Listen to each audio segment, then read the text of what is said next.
तो guys welcome to the first session of our forex master class. तो इस session के अंदर हम देखेंगे व्हाट इज फॉरेक्स। तो फॉरेक्स का फुल फॉर्म क्या होता है गाइज? Foreign exchange.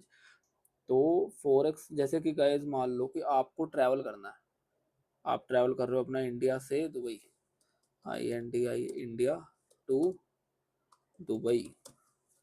तो आप क्या देखोगे कि जो अपना है, तो आप एक चीज नोटिस करोगे जब आप इंडिया से दुबई, जैसे कि मान लो कि आप अपना वेकेशन वगैरह मनाने गए, इंडिया से दुबई गए, तो इंडिया के अंदर अपना जो करेंसी है अपनी है INR, और दुबई के अंदर है अपनी AED यानी कि दिरहम।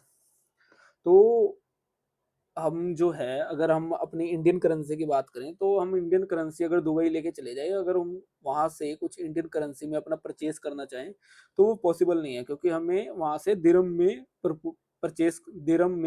परचेज करना पड़ेगा।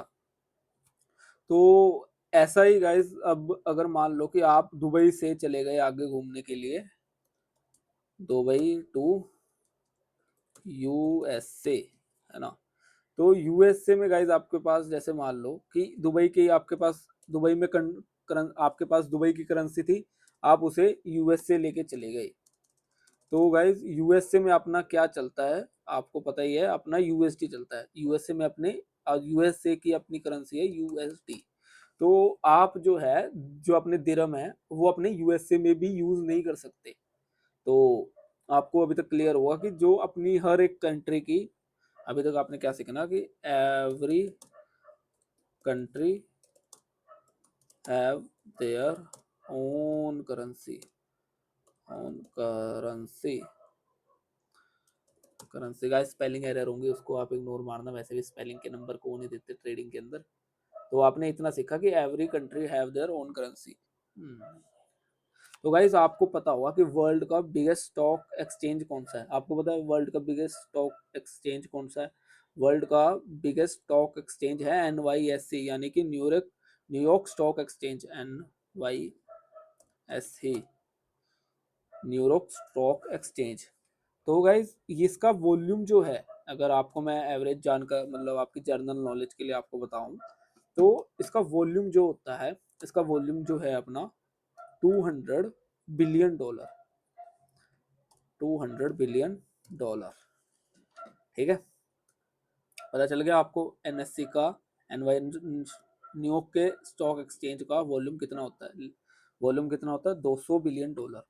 तो अपने जो है उसका, अपने फॉरेक्स का, फॉरेन एक्सचेंज का जो अपना वॉल्यूम होता है वो कितना होता है? आप गैस करो एक बारी, है ना, गैस करो फॉरेक्स का वॉल्यूम कितना होता है, जो ट्रेडिंग वॉल्यूम होता है कितना होता है? आप इमेजिन भी नहीं करोगे गाइस कि उसका जो वॉल्यूम होता है वो होता है 6 ट्रिलियन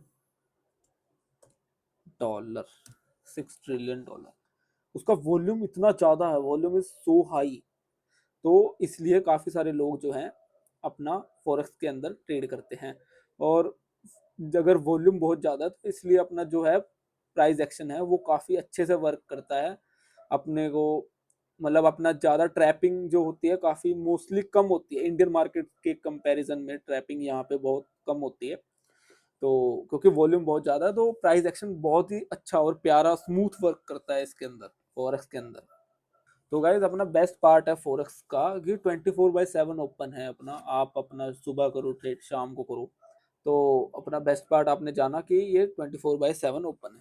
अब अपनी नेक्स्ट चीज क्या है कि सबसे पहले जो है, जो मैं आपको बता रहा था कि जो सेशन है, New Zealand session, Australian session, Canadian session, अपना लंदन सेशन, न्यूयॉर्क सेशन, ये सेशन बने कैसे हैं?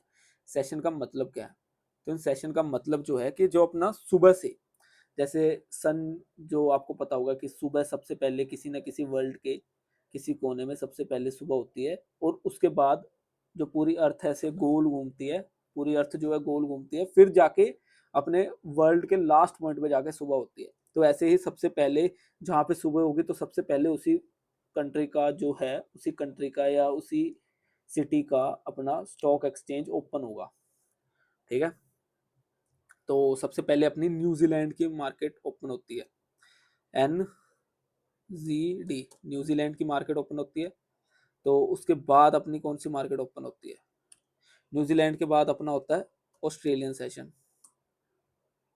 फिर उसके बाद आता है अपना जापानी सेशन, फिर जापान की मार्केट ओपन होती है, फिर उसके बाद अपनी होती है लंदन सेशन, लंदन सेशन, फिर उसके बाद है अपना NYSE, न्यूयॉर्क स्टॉक एक्सचेंज जब अपना ओपन होता है तो अपना वो होता है न्यूयॉर्क सेशन। कि ये जो पेयर्स हैं, इस पेयर्स का मतलब क्या है? अपना सबसे पहले हम पेयर लेते हैं euro USD, YUR euro, euro USD। तो यूरो USD नाम का एक पेयर होता है गाइस, आप सबको पता होगा क्योंकि फॉरेक्स, अगर आपको नहीं भी पता तो यूरो USD एक सबसे ज्यादा वॉल्यूम वाला पेयर है, कि सबसे ज्यादा इसके अंदर ही ट्रेड होते हैं। तो गाइस इसका मतलब, जो पेयर का मतलब है कि हम जो यूरो बाय USD, यानी कि अपना यूरो का प्राइस हम बाय कर रहे हैं अगेंस्ट USD के। तो इसका मतलब ये है कि इन, मतलब हम बेट लगा रहे हैं कि यूरो का प्राइस जो है बढ़ेगा और डॉलर का प्राइस जो है घटेगा। इन दोनों में से कोई भी सिनेरियो होता है तो अपना प्रॉफिट होगा गाइस। तो इसका मतलब इसका जो है तो ओवरऑल जो प्राइस रहेगा इसका ऊपर आ जाएगा, यूरो USD का प्राइस ऊपर जाएगा। तो हम ये अपना ऐसे पेयर्स ट्रेड करते हैं। तो सभी पेयर्स का ये मतलब होता है, जैसे मान लो कि अपना GBP, GBP USD, GBP USD। तो इस पेयर का क्या मतलब हुआ कि अपना हम जो है लंदन की करेंसी पे बेट लगा रहे हैं कि लंदन की करेंसी जो है उसका प्राइस बढ़ेगा या फिर USD का प्राइस घटेगा, या दोनों हो जाएंगे एक, या दोनों एट अ टाइम होंगे, या कोई इन दोनों में से कोई एक चीज होगी, तो अपना जो है प्रॉफिट होएगा, नहीं तो अपना लॉस हो जाएगा। तो हम ये बेट करते हैं। तो बेट हम अपना प्राइस एक्शन देख के करते हैं। प्राइस एक्शन में सपोर्ट एंड रेजिस्टेंस पे मैंने वीडियो बनाई है, वो आप देख लेना जाके, है ना। तो इसका मतलब रहता है ये कि पेयर्स जो होते हैं क्या होते हैं कि एक करेंसी का पेयर है, उसके अगेंस्ट में दूसरी करेंसी का पेयर, है ना। तो यूरो USD का मतलब हुआ कि अपना यूरो के अगेंस्ट में USD, तो हम इस पे बैट करते हैं। ओके, समझ आ गया होगा आपको। मेजर पेयर्स कौन से रहते हैं ट्रेड करने के लिए? मेजर पेयर्स नहीं, मेजर जो है सबसे ज्यादा वॉल्यूम किन किन करेंसी के अंदर होता है, तो सबसे ज्यादा जो वॉल्यूम होता है अपना यूएसडी के अंदर होता है। सबसे ज्यादा वॉल्यूम, सबसे पहले नंबर पे यूएसडी आता है जिसके अंदर सबसे ज्यादा वॉल्यूम होता है। ये अपनी USA की करेंसी होती है गाइस, है ना। और उसके बाद आता है अपना यूरो। तो वैसे ही गाइस जो अपनी है यूरो, यूरो अपनी है यूरोप की करेंसी। और अपनी JPY अपनी जापान की करेंसी। और सी एच एफ है अपनी स्विट्जरलैंड की करेंसी। और अपनी जी बी पी अपनी है लंदन की करेंसी। और अपना ए यू डी है अपना ऑस्ट्रेलिया की करेंसी। और अपनी एन जेड डी अपनी न्यूजीलैंड की करेंसी। और अपनी CAD अपनी यू कनेडियन डॉलर, अपना कनेडा की करेंसी, है ना, CAD। तो गाइज ये जो है अपने काफ़ी मेजर करेंसीज हैं जिनके अंदर अपना सबसे ज़्यादा वॉल्यूम रहता है। अब हम बात करेंगे जो अपने पेयर्स हैं फॉरेक्स के अंदर। पेयर्स पेयर्स कितने टाइप के होते हैं? तो गाइज 3 टाइप के पेयर्स होते हैं अपने फॉरेक्स के अंदर। फर्स्ट इज अपना मेजर पेयर, मेजर। तो गाइज अपना फर्स्ट जो होता है मेजर पेयर होता है। और सेकंड जो होता है, फर्स्ट दूसरा अपना है माइनर, माइनर। और थर्ड, थर्ड है अपना एग्जॉटिक, एग्जॉटिक एग्जॉटिक पेयर। तो इन 3 पेयर्स के अंदर हम डिफरेंस देखेंगे, इन 3 पेयर्स के अंदर डिफरेंस होता क्या है। तो फर्स्ट जो है अपना पेयर है उसके अंदर अपना है आता है USD, मतलब जिन भी पेयर के साथ USD आता है अपना स्कैड USD, euro USD, GBP USD, है ना। तो ये जो है ये अपने मेजर पेयर होते हैं, मतलब सबसे ज्यादा वॉल्यूम भी इन्हीं के अंदर होता है। तो अपने जिनके अंदर को इनके, अब वो लेंथ छोटी कर देते हैं, अरे तो हम लिख देते हैं who have USD pair, USD pair. जो मैंने अभी आपको मेजर करेंसी अपनी बताई, तो इनके भी अंदर के इन जो अपने हैं इनके इंटरनल पेयर्स, जैसे कि यूएस जो अपने हैं यूएसडी का यूरो के साथ पेयर हो गया, जीबीपी जीपीबी यू जो अपना यूरो का है यू जो अपना यूरो का है यूएसडी के साथ पेयर हो गया, कैड का अपना यूरो के साथ पेयर हो गया, एयूडी का अपना सीएचएफ के साथ पेयर हो गया, जीबीपी का जेपीवाई के साथ पेयर हो गया, है ना।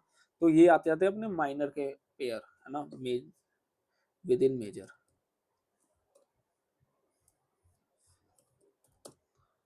मेजर तो और तीसरा जो अपना एग्जॉटिक एग्जॉटिक पेयर। अब गाइस एग्जॉटिक पेयर वैसे तो कोई भी ट्रेड नहीं करता है, मतलब इनके अंदर वॉल्यूम भी ना बराबर होता है। मैं आपको कभी रिकमेंड नहीं करूंगा, कभी भी रिकमेंड नहीं करूंगा कि आप एग्जॉटिक पेयर जाके कभी भी ट्रेड करो। मैं आपको रिकमेंड करूंगा कि हमेशा वन पेयर के अंदर ट्रेड लो, चाहे वो कुछ भी हो, हमेशा वन पेयर के अंदर ट्रेड लो, या मोस्टली टू के साथ।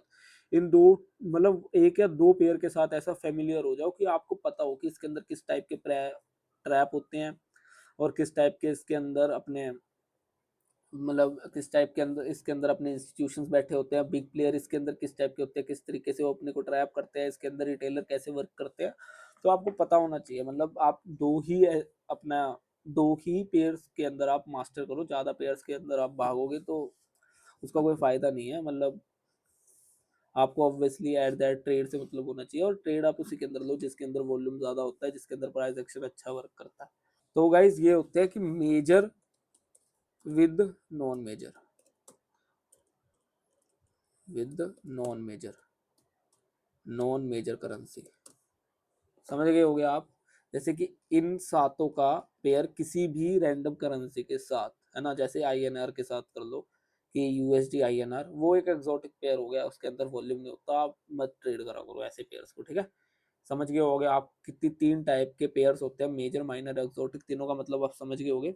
तो गाइस अभी तक हमने जो देखा कि फोरेक्स के बारे में हमने देखा कि फोरेक्स के अंदर किस किस टाइप के पेयर्स होते हैं, कैसे कैसे पेयर होते हैं, मेजर पेयर कौन से होते हैं, मतलब जो अपने सेशन है किस हिसाब से अपने जनरेट होते हैं, और मतलब बेसिकली आपको बेसिक आइडिया हो गया होगा कि फोरेक्स है क्या। तो फोरेक्स के अंदर आपने सुना होगा कि पिप पिप पिप लोग बहुत बोलते हैं, लाइक हम जो फोरेक्स के अंदर जो मूव कैप्चर करते हैं वो पिप्स के अंदर कैप्चर करते हैं। तो पिप होता क्या है, तो गाइज व्हाट इज पिप, पिप होता क्या है ना। तो वैसे जैसे आप इंडियन करेंसी में आप समझो गाइस कि जैसे मान लो कि अपना प्राइस है, अपना एक रिलायंस का प्राइस है अपना 2000 है, 2000 से चला गया अपना कितना 2010 रुपये। तो इसके अंदर आप क्या करोगे, इसके अंदर आप क्या बोलोगे कि अपना जो रिलायंस का प्राइस है 2000 से 2010 रुपये चला गया, तो कितने पॉइंट का मूव आया अपना। तो अपना कितने पॉइंट का मूव आया यहाँ पे, 10 पॉइंट का, 10 पॉइंट। तो अपना 10 पॉइंट का मूव आया, आप बोलोगे 10 INR का मूव आया, या अपना मतलब जो भी है कि आप बोलोगे 10 पॉइंट का मूव आया, 10 INR का मूव आया, 10 रुपए का मूव आया, 10 रुपए का प्रॉफिट हो गया, 10 रुपए का मतलब अपना जो भी है अपना 10 रुपए का प्रॉफिट हो गया, और अपना इस टाइप से मूव कर गया। लेकिन जो फॉरेक्स के अंदर जो हम ये गैप है या जो मूवमेंट है हम पिप्स के अंदर मेजर करते हैं। तो गाइस जो अपना है यूरो यूएसडी का प्राइस अभी मैंने देखा तो 1.07743। देखो मेरी बात सुनो, जो अपने यूरो यूएसडी का प्राइस है उसके आगे 1 पॉइंट के बाद फोर्थ लेटर 1 2 3 4, फोर्थ लेटर पे जो 4 आया हम इसको बोलते हैं पिप, है ना। तो जो फोर्थ लेटर है हम इसको बोलते हैं पिप, फोर्थ इज पिप, ठीक है। और उसके बाद फोर्थ के बाद जो थर्ड है 1 2 3, थर्ड को हम बोलते हैं टेंस, थर्ड इज टेंस।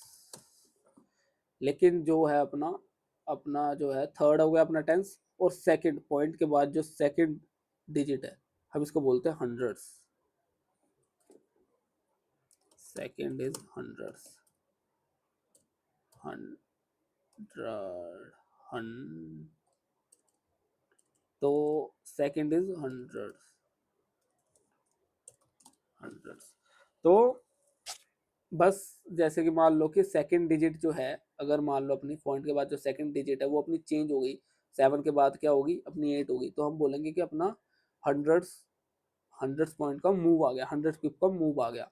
तो अगर ऐसे ही मान लो कि जो अपना फोर्थ डिजिट है वो 4 के बाद 5 आ गया, हम बोलेंगे 1 पिप का मूव आ गया। और जो 7 वाली है, 7 के बाद 8 हो गई तो अपना 10 पिप का मूव आ गया। तो समझ गए हो गया आप ये गाइस। तो ऐसे ही गोल्ड के अंदर हम देखते हैं, गोल्ड का प्राइस जो चल रहा है 4708.466।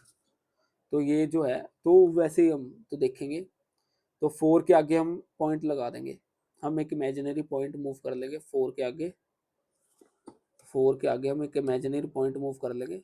और ये बीच वाला पॉइंट आप एक बार लगा ही रखो अगर आपको लगाना है तो। जैसे कि अब फिर हम इमेजिनरी पॉइंट हमने मूव सोच लिया गोल्ड के अंदर 4 के बाद, जस्ट 4 के बाद, मतलब पहले डिजिट के बाद एक इमेजिनरी पॉइंट देखना है। और पॉइंट 4.466। तो इसके अंदर भी गाइज हम देखेंगे अपना जो है कि पॉइंट, फर्स्ट पॉइंट के बाद अपना फोर्थ लेटर 1 2 3 4, फोर्थ लेटर आया 4।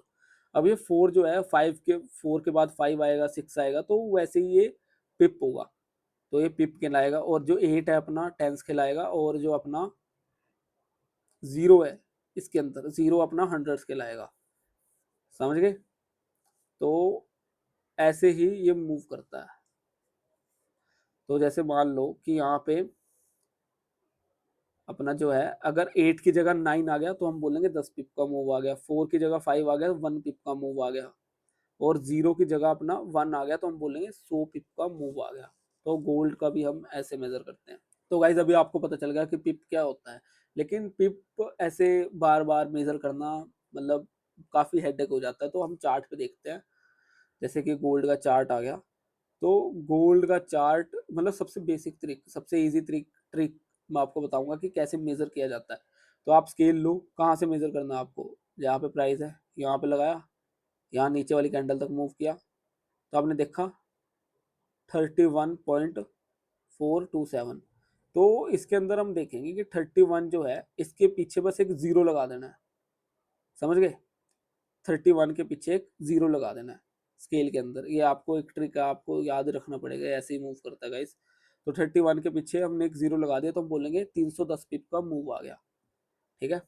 लेकिन हम अपना यूरो यूएसडी के अंदर अब देखें, तो गाइज ऐसे ही हम यूरो यूएसडी के अंदर देखेंगे। तो यहाँ से जैसे हमने यहाँ से फॉल, जहाँ पे प्राइस है वहाँ से लेके फॉल कहाँ तक गया था, हाँ अपना देखेंगे, रुक जाओ, जहाँ से यूरो यूएसडी के अंदर देखेंगे जहाँ से प्राइस है वहाँ से कहाँ गया था, नीचे। तो गाइज ये देखो यहाँ पे आ गया लास्ट में 26 पिप का मूव। ठीक है? ये आपको दिख रहा होगा, इसके स्केल के अंदर 26 पिप का मूव आया है इसके अंदर। तो ये हमें लास्ट में देखने को मिलता है स्केल की। तो अपना अपना अलग अलग स्केल का रहता है डायग्राम, वो आपको देखना पड़ेगा कैसे क्या रहता है। बाकी मेनली तो जो ये दो वॉल्यूम पेयर्स है मैंने आपको बता दिया, गोल्ड का एक्सी यूएसडी और यूरो यूएसडी। तो इसका स्केल के अंदर आप शॉर्ट ट्रिक कैसे आजमा सकते हैं पिप कंसीडर करने के लिए। तो इस तो इस तरीके से आप स्केल से भी पिप मेजर कर सकते हैं। आपको बार बार ये इतना डिफिकल्ट मेथड याद रखने की कोई ज़रूरत नहीं है, और कोई याद भी नहीं रखता, बस मैंने आपको जर्नल नॉलेज के लिए बता दिया। तो आज के सेशन में गाइज हम इतना ही रखेंगे। और आप सोच रहे होंगे कि काफ़ी बेसिक था, सबको पता होगा, नहीं ऐसा नहीं होता गाइज, सबको नहीं पता था। और काफ़ी सारे आप लोग देख रहे होंगे जिनको कुछ सी बातें आज ही पता चली है। तो गाइज ये बेसिकली मैंने आपको ये सेशन कंडक्ट, पहला सेशन इसलिए रखा गया क्योंकि अगर आप बाद में जाके कभी ट्रेडर बनते हो तो आप भी किसी न किसी को सिखाओगे ट्रेडिंग, है ना? जब आपने इतनी अच्छी स्किल सीखी है तो आप भी किसी न किसी को सिखाओगे, आपको भी लोग बोलेंगे सिखाने के लिए। तो आपको ये बेसिक पता होने चाहिए कि सबसे पहले आप एक बंदे को शुरुआत करा सको, कि आपको उस बंदे को भी पता हो फॉरेक्स क्या होता है। जैसे आपको पहले से पता हो, कईयों को अभी पता चला, तो वैसे ही अगले बंदे को जो सीख रहा है उसे भी पता होना चाहिए कि फॉरेक्स होता क्या है। तो आज के लिए इतना ही। तो थैंक यू गाइस। अब नेक्स्ट सेशन में हम इससे आगे का देखेंगे, हम इसके आगे हम टेक्निकल एनालिसिस देखेंगे, और अलग अलग पेयर्स के अंदर हम अलग अलग ट्रैप्स कैसे बनते हैं, और भी चीज़ें हम देखेंगे, साइकोलॉजी के ऊपर बात करेंगे कि ये फॉरेक्स के अंदर किस टाइप की साइकोलॉजी बात तो फॉरेक्स के अंदर किस टाइप की साइकोलॉजी अपनी काम करती है। तो आज के लिए तो इस वीडियो में भी इतना ही। तो नेक्स्ट सेशन,